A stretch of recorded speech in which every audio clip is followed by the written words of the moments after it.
Hello,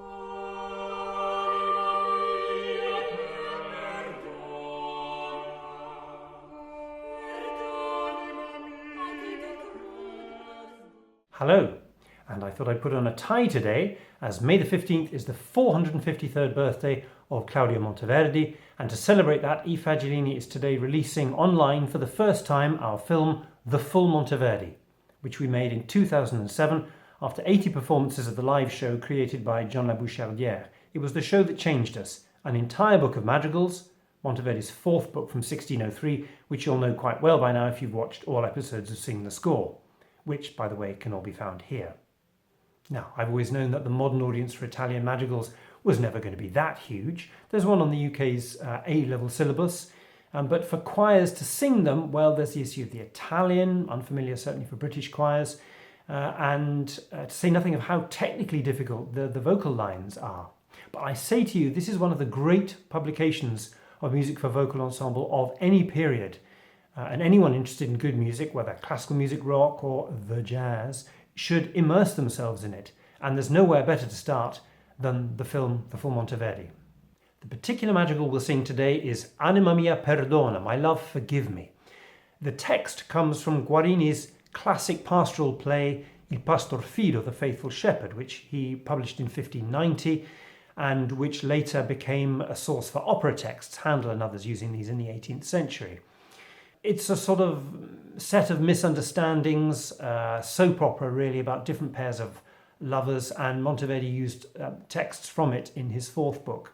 Monteverdi's boss, the Duke of Mantua, was very taken with the play and spent time in the 1590s arranging for a performance to be put on at the Mantuan court where Monteverdi worked, which they managed in 1598. And it's quite possible that some of these Monteverdi settings are related in some way to that performance. It's even possible that they were originally solo voice pieces that Monteverdi then worked up into 5-voice settings for the 1603 publication. Okay, take 93. The text is a soliloquy. The text is a soliloquy. The text is a soliloquy. The text is a soliloquy. Amarilli, in love with Mirtillo, is having one of those conversations you have in your head.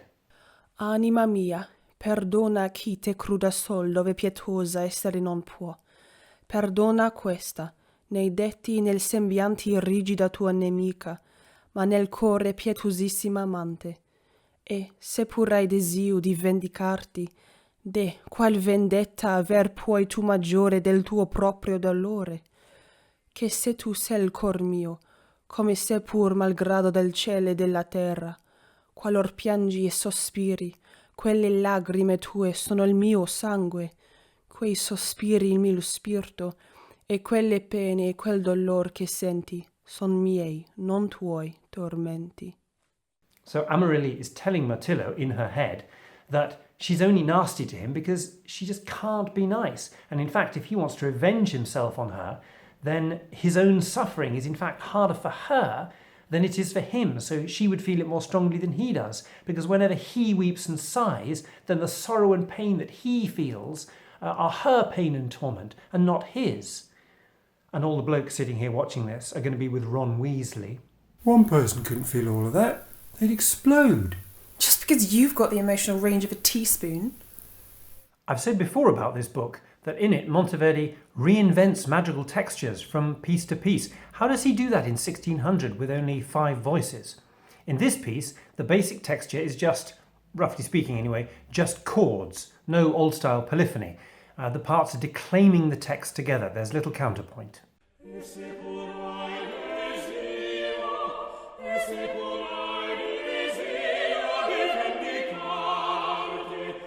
This was a moment in music history when there was a lot of academic chat about the clarity of text in sung music. Polyphony obscured that text, it was said, and perhaps we should get back to the oft-quoted Greeks about how they might have performed their music, simple vocal declamation with a solo voice above a strummed accompaniment. So, does Monteverdi wake up in 1600 and think, crap, it's the Baroque, change everything? Well, in fact, all his operas and most of his solo songs do indeed appear in print after 1600, but he carried on writing for 5-voice ensemble right up to the end of his life, whether sacred or secular accompanied, or unaccompanied. But always in those pieces, he's keeping the text clear for the listener. Now, such an approach with other composers could lead to a rather dull five-voice texture, chord, chord, chord, chord, chord. But what Monteverdi did was to subtly vary that chordal texture so that you get a constantly changing call and response. Here's the opening 3 bars.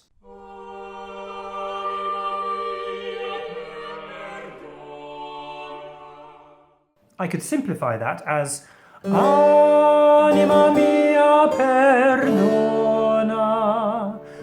But just delaying that top voice a fraction so that it comes in just after the others, you get a nice response and call effect, which is more interesting.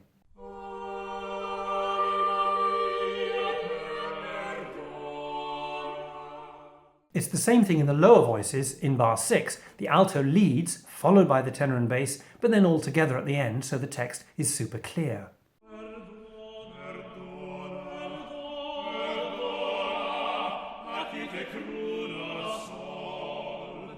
Monteverdi likes to follow the natural accentuation of the text so that it feels declaimed, and this can include dotted notes against the pulse. For example, dove pietosa.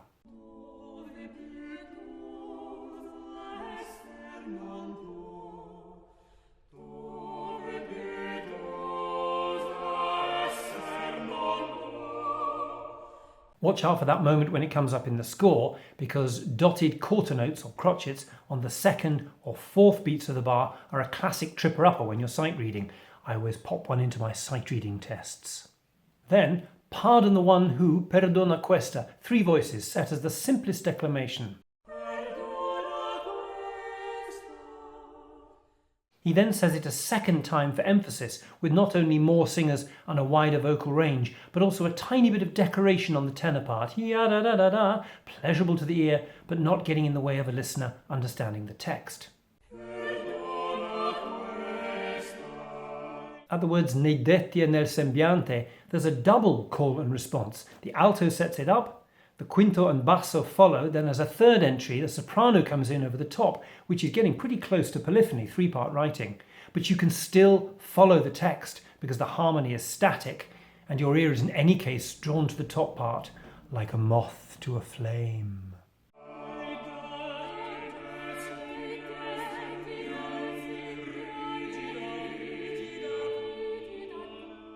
Then Monteverdi plays a little compositional trick that he became increasingly fond of.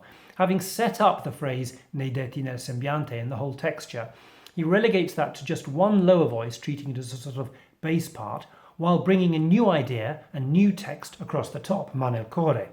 But the texture is really sparse, so you can hear both lines and get the pull between them that makes the music more interesting than just chords.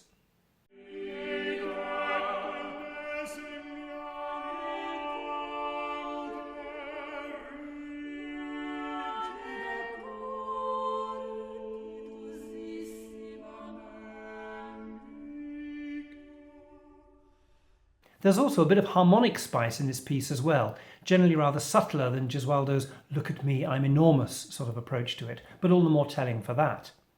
On the word weep, piangi, he moves from minor to major, that chromatic sigh expressing the weeping.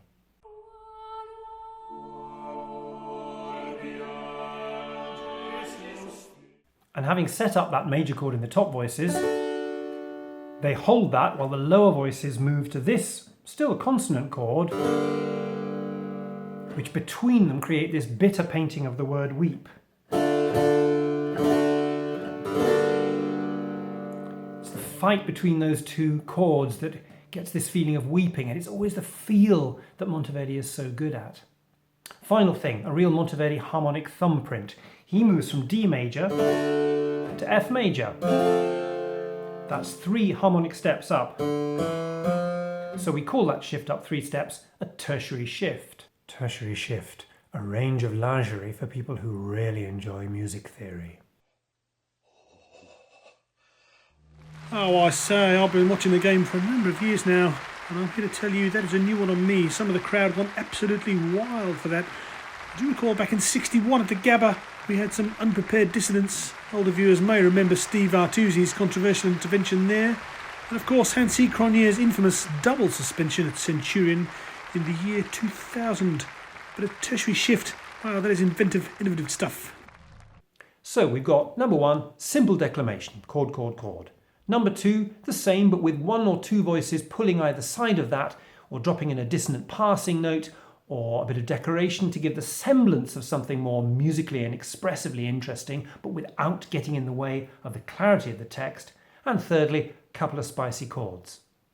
But wait a minute, what's this switch? No, Monteverdi's just been playing with you, because at the words, "the sorrow and the pain that you feel are my torment, not yours," the 5 until this moment mostly reined-in singers burst out into the full glory of dissonant polyphony. Chords, schmords, haha, I never believed in that fake simplicity thing, says Monteverdi, and he writes one of the most emotionally shattering passages of a cappella ever composed. No musical spoilers here for that bit, I'll leave you to enjoy it when it comes, but it's worth noting that part of the effect of that passage is due to the original voicing of the 5 parts. Because when we see the word alto on that middle line, we tend to think of it in our terms, a lower voiced female or a countertenor. But in the 16th century, the term alto very specifically means a light voiced high tenor, classic range of sort of F to A. But a tenor, not a sort of countertenor or falsettist. So with more strength in the lower part of that range than a modern alto would have, and presumably with a bit more oomph needed for the top notes than a modern alto would need. So lines like this one would pack a certain punch. So tenors, when you've had a go at the printed tenor part, the 4th line down, do go back to the beginning and pop up a line to the alto part, but only when wearing the special high tenor device that we handed out in SingTheScore number 1. Happy Monteverdi's birthday, everyone! Odd, isn't it? All sitting here in our 1s and 2s singing this 5-part consort music. We'd all prefer to be out there with our friends and our colleagues, but we can't. But at least we've learnt a few pieces of music that we might not have had time to do in the hustle and bustle of everyday life.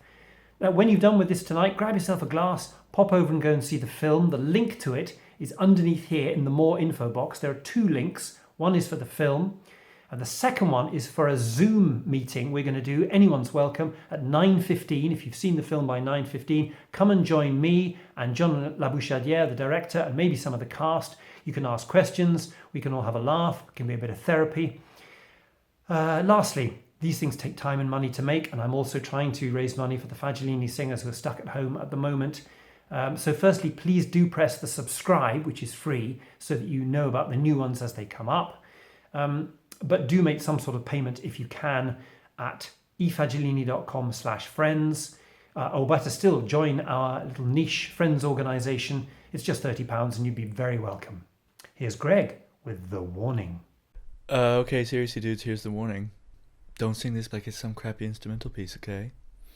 Go back, read the poem, understand the poem, and then release your inner Ferrari, who was actually a composer who worked with Monteverdi on Incoronazione di Popea. So not being flippant, okay?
se tu sei il cor mio, se tu sei il cor